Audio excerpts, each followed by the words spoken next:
I'm both excited and honored to serve as your host for this morning's special event. My name is Azeen Soltani, and I've been a volunteer now with AKFC for a number of years. This past December, I had an opportunity to travel with AKFC and a group of incredible Canadians, some of whom are in this crowd today, to East Africa to see firsthand the work that the foundation is doing to alleviate global poverty. We saw some incredible projects, many of which were focused on improving the lives of women and children, empowering women and their families to have better quality of life. And while we were on these projects, we really saw the impact that these projects had on the communities and specific individuals in the communities. So I'm very excited about what's in store today and the stories that you will hear that will inspire you, move you, and compel you. When I got the call and was asked to participate in today's event, I said yes, because I believe we're all agents of change. I think when we work together, we can bring about some really incredible possibilities in our local and global communities. I also believe in the tremendous power of storytelling to transform us and to allow us to see the world in a way that we didn't before. So without further ado, let me introduce Shaquille Barmal, AKFC's Director of Operations, to help set the stage for what's to come. So please join me in welcoming Shaquille.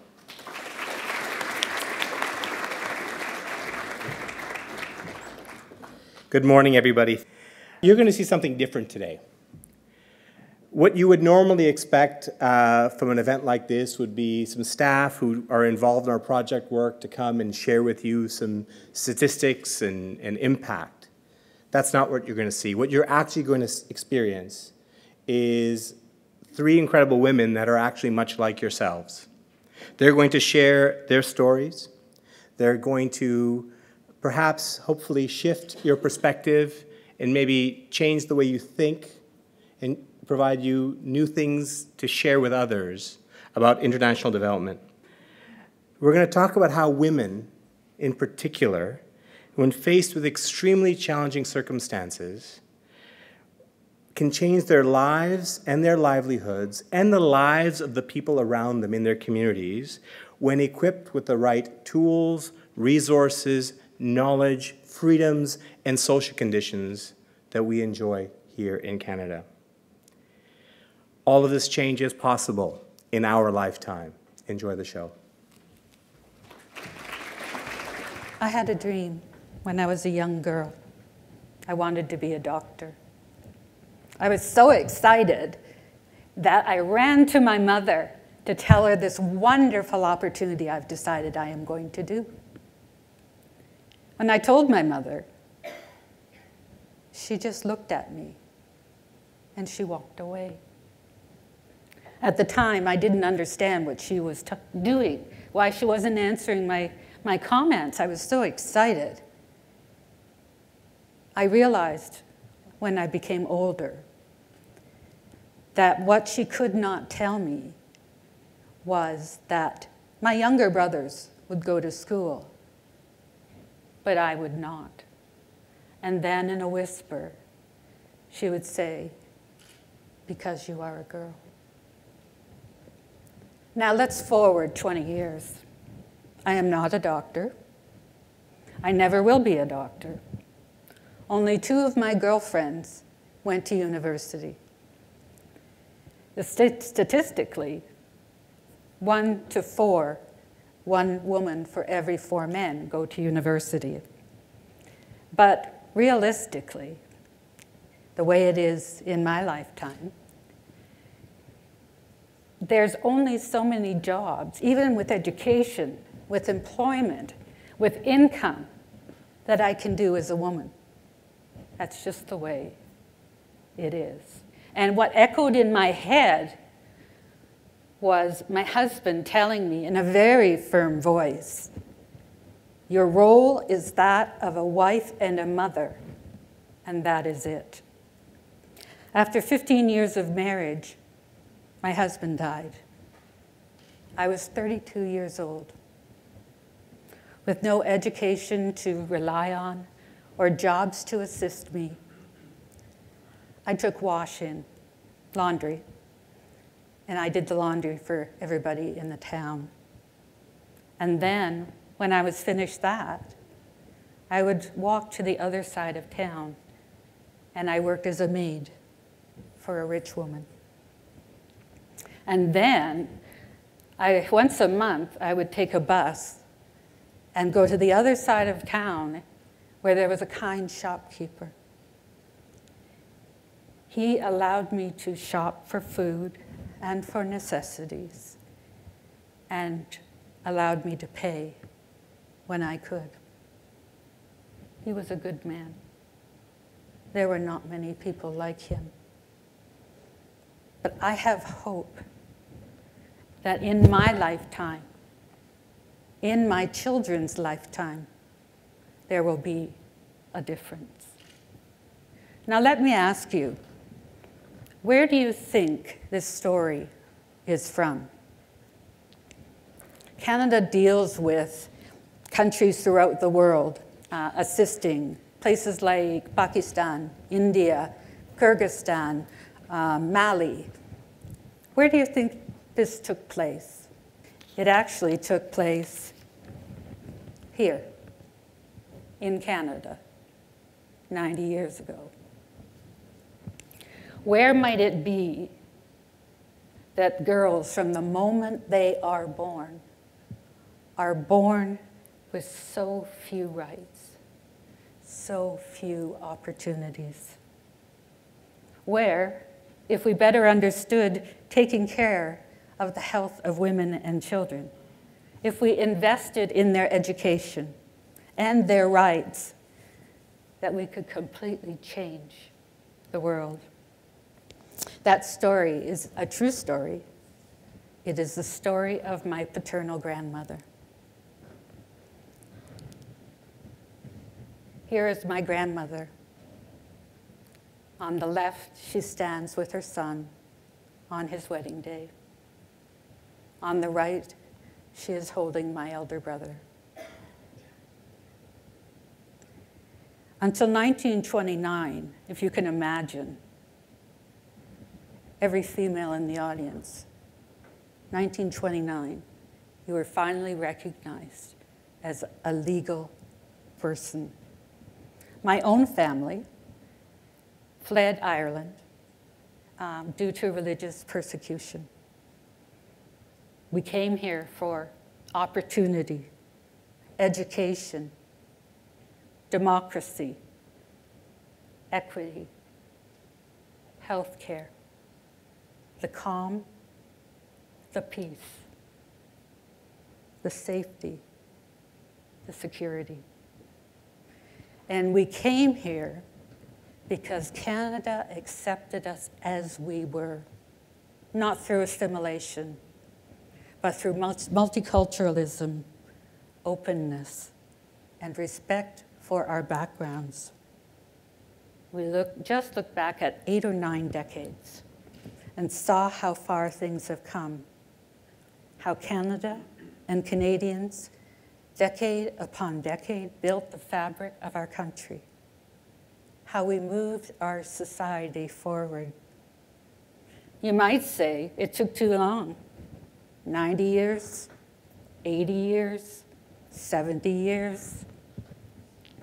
Look here today at what was made possible in Canada when political, scientific, social, and other institutions moved in concert. When people were empowered with the ideas and the tools to imagine something different. It really is possible. It has happened in my lifetime. I'm going to tell you the story of one day, just one day in my life. And it starts like every day starts, like everyone's day starts. It starts in the morning when I wake up and the sun peeks through the window, it hits my face and I squint my eyes. I try to keep it out for a little bit longer. But as the sun warms my face, my mind starts to wake up. And it wraps itself around the day. And I notice something. The house is quiet. This is fantastic. This is a rare occurrence in my household to wake up before the kids do, and I cherish the next couple of minutes because today is a really big day. So I cross my legs and I sit up straight in bed and I utter a quick prayer of thanks.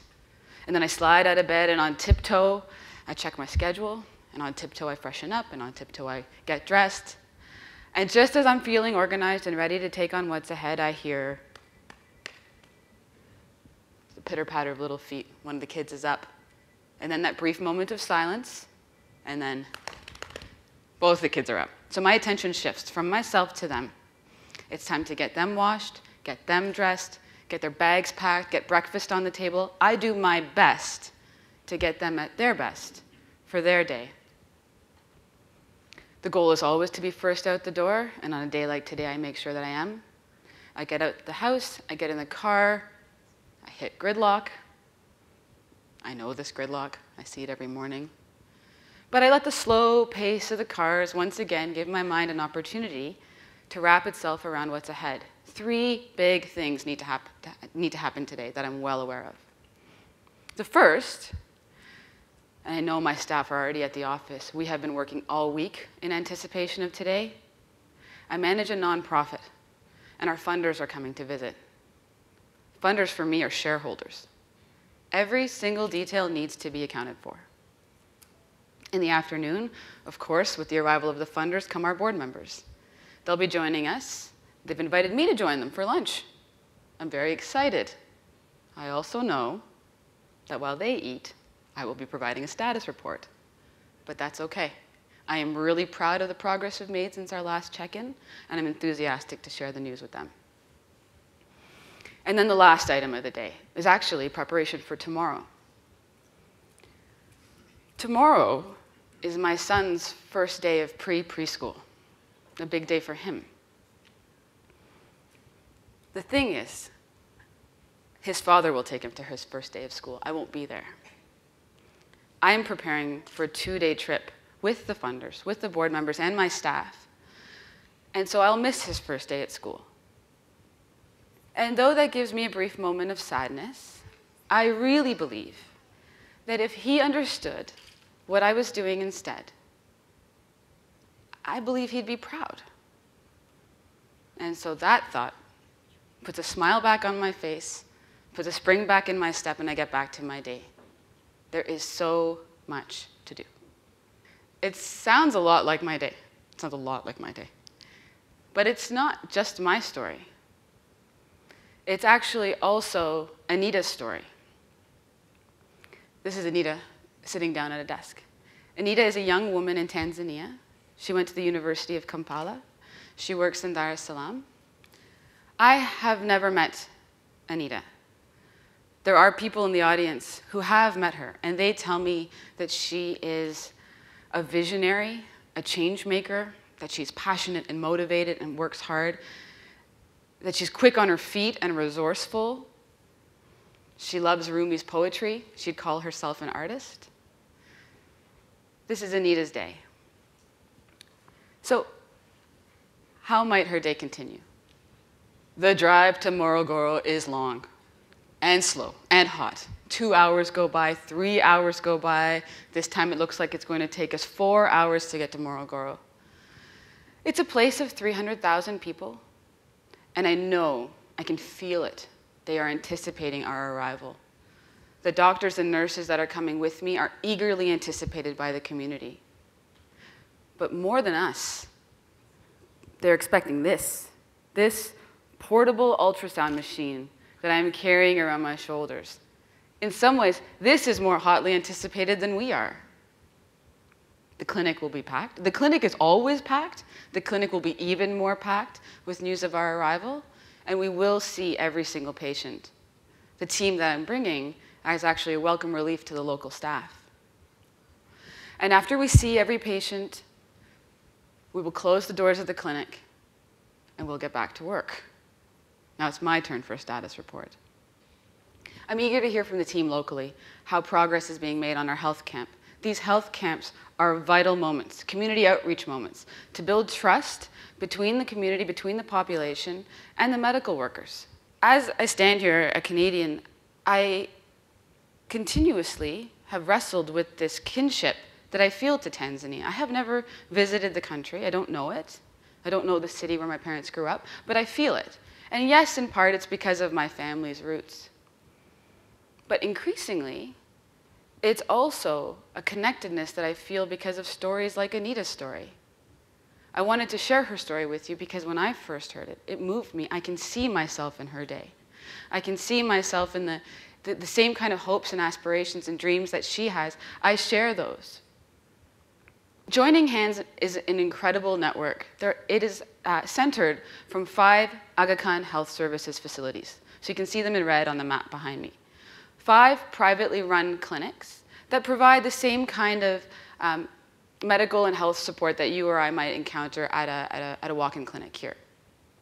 And then they are networked and paired and matched with a series of smaller, more remote, more rural medical facilities that you can see in black and small letters behind me.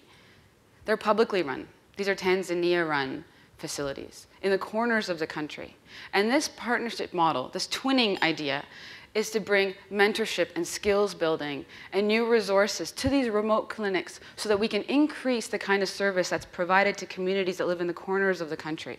Sometimes when we talk about global poverty alleviation, we lean on them to get our message across. We think we know what the life of an African mother who has maybe 6 or 7 or 8 kids, what her struggles will be like.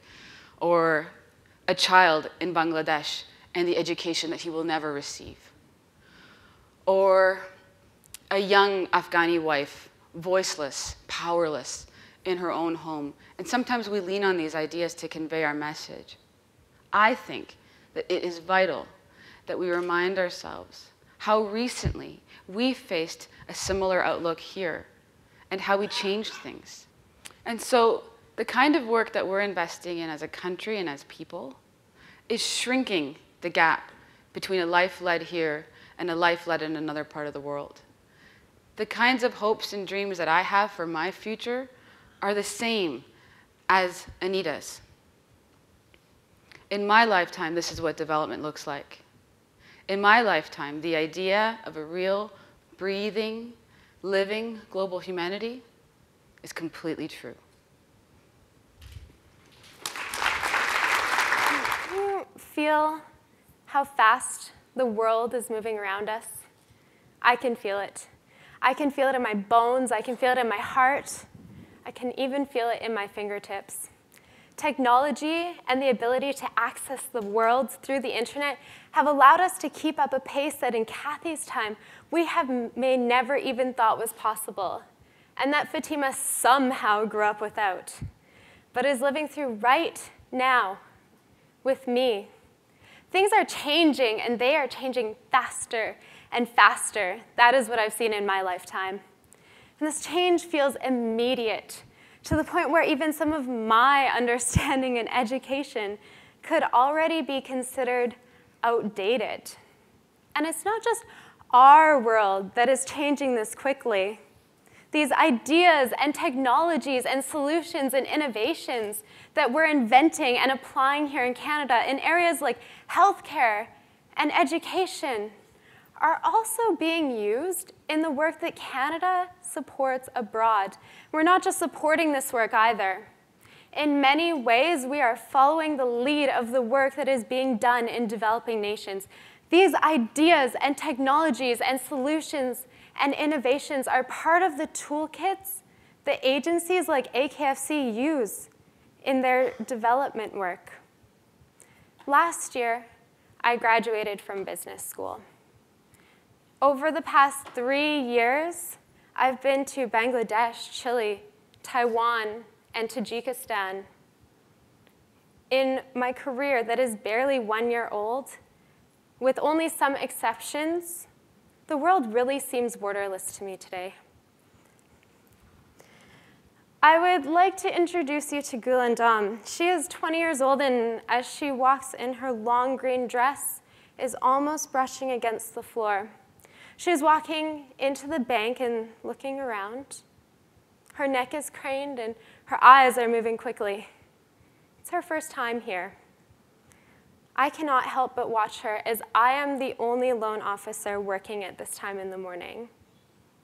As she approaches me, underneath what I think was scarves is actually a little infant only a few months old.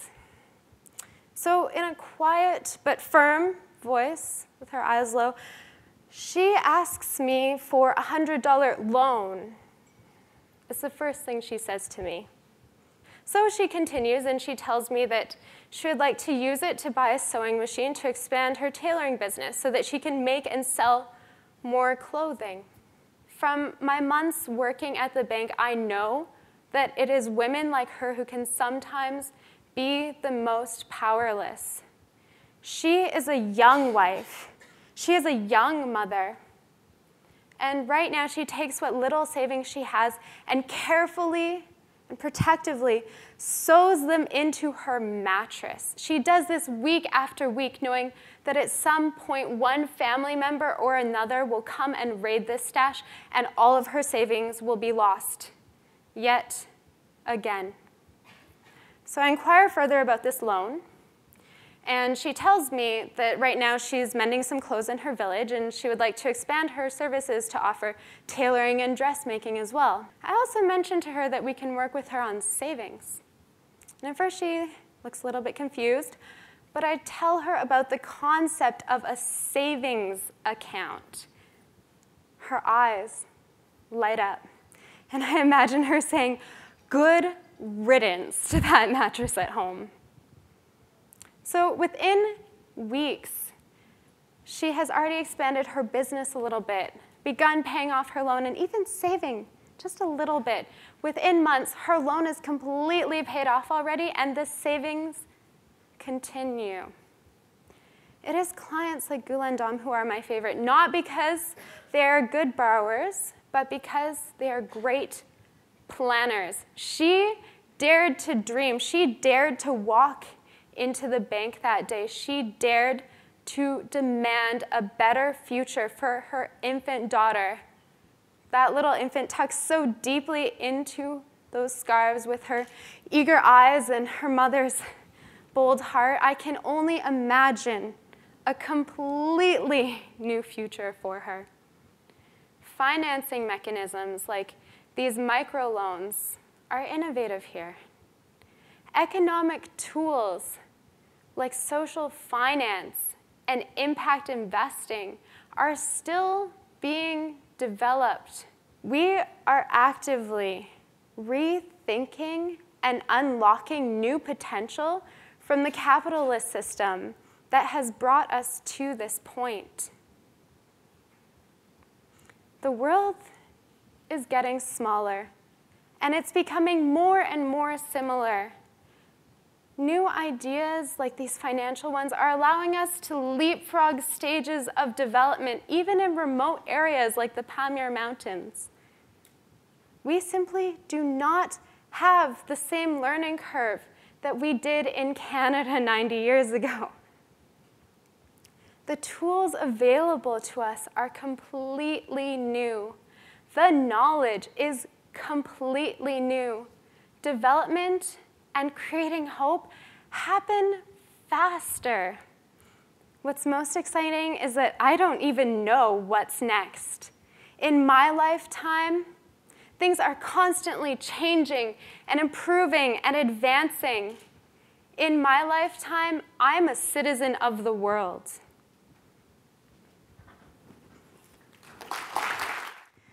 I'm going to ask that you take about 10 minutes to work with folks at your tables and reflect on something that may have stood out for you, and share with your peers what struck you about what you heard today. So is there anyone who would like to share with the group what they discussed at their table? Everyone, Ramina Velshi, our AKFC City Chair for Toronto. I think our big takeaways, one was the universality of the stories. So for me personally, I'm Kathy's sort of age group, but I could relate to all three stories. And I think everyone around the table felt the same way, that whether it was them or other members of their family, that it could have been any one of them, that we've all lived those same experiences, and you did have us puzzled as to what part of the world those stories were coming from. The second big message was that of hope and optimism, that change is possible, and change in a very short time is possible.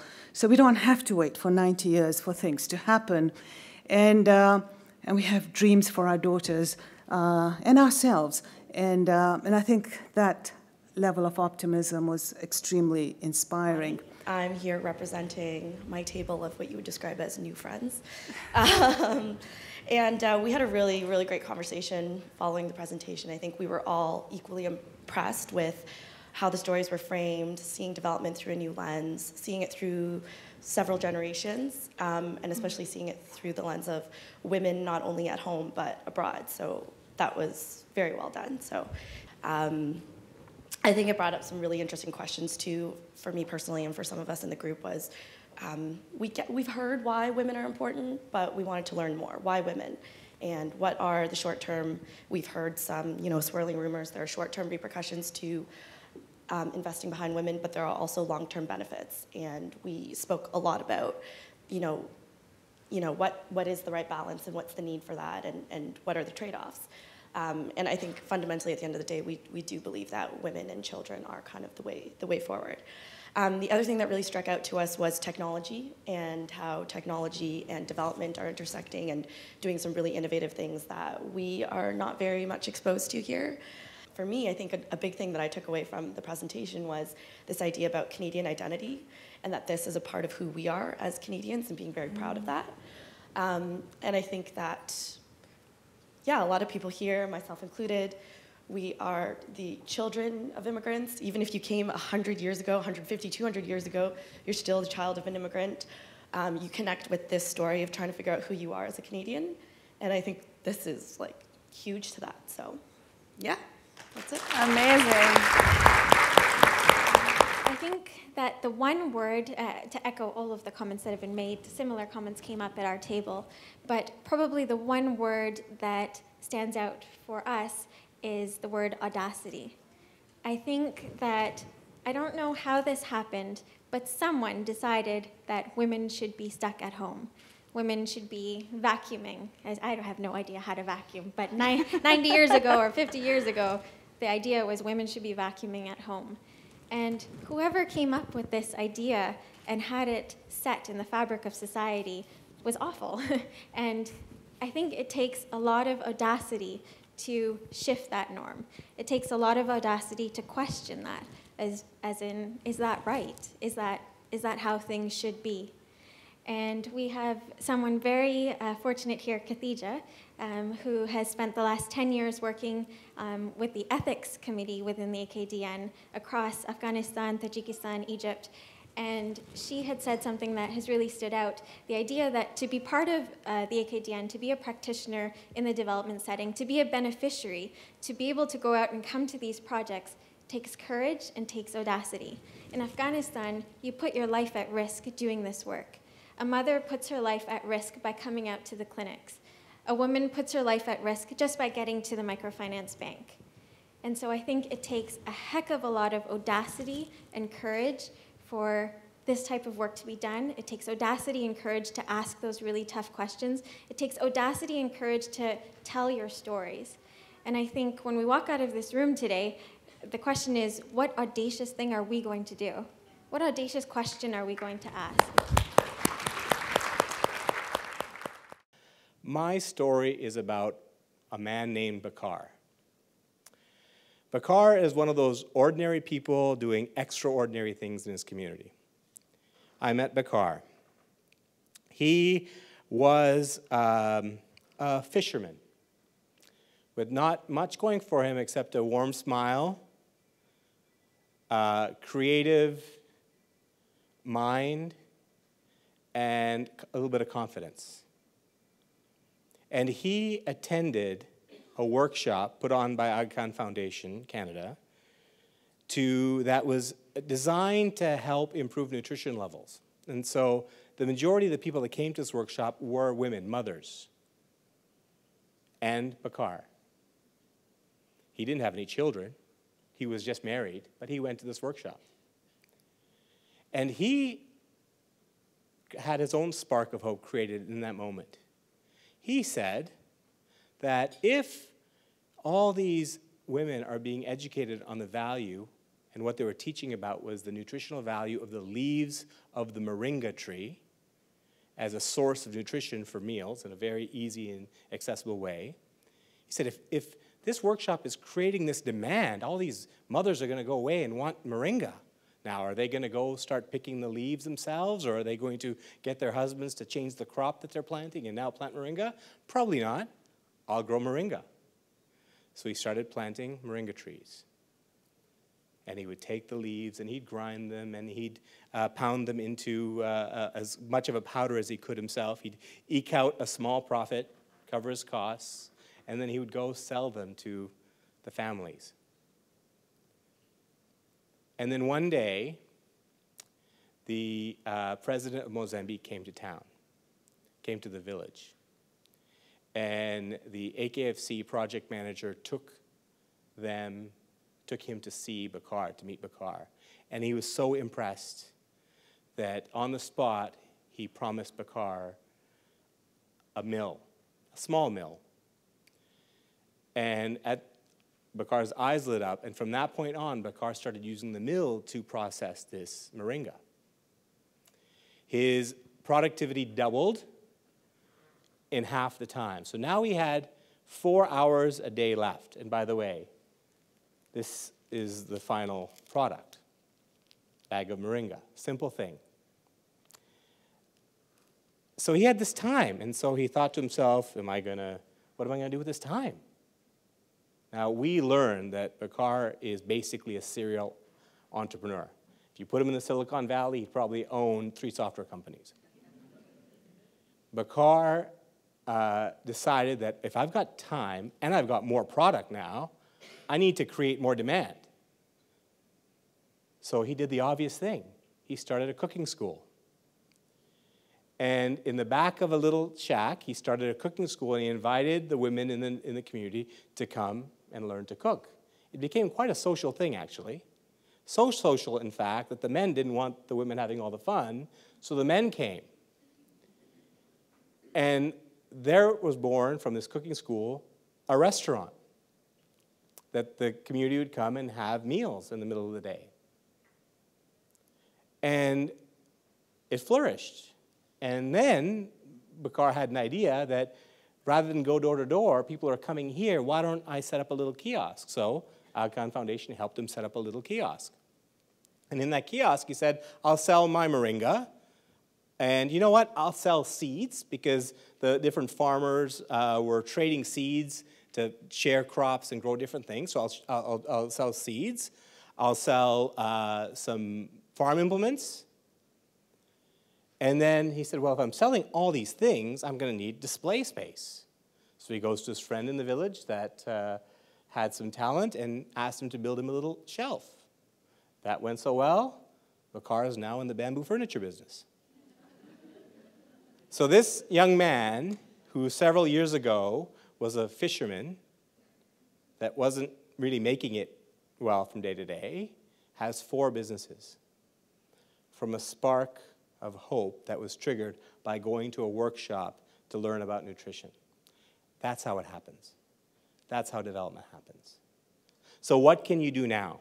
That's the key question, right? You're here, you're here, what do you do now? You are advocates, you are ambassadors. We need you to reflect on what you've learned today. We need you to share what you've learned today. Talk to your friends, talk to your colleagues, talk to your family that aren't here today. Talk about what you've learned. Share. In fact, the conversation that's been happening here, we want to continue the conversation online and share. Get involved. We have our World Partnership Walk coming up, May 25th. We have World Partnership golf tournaments taking place, walk in 10 cities, golf in 7 cities, and we want to keep this conversation going, so keep sharing. Thank you very much.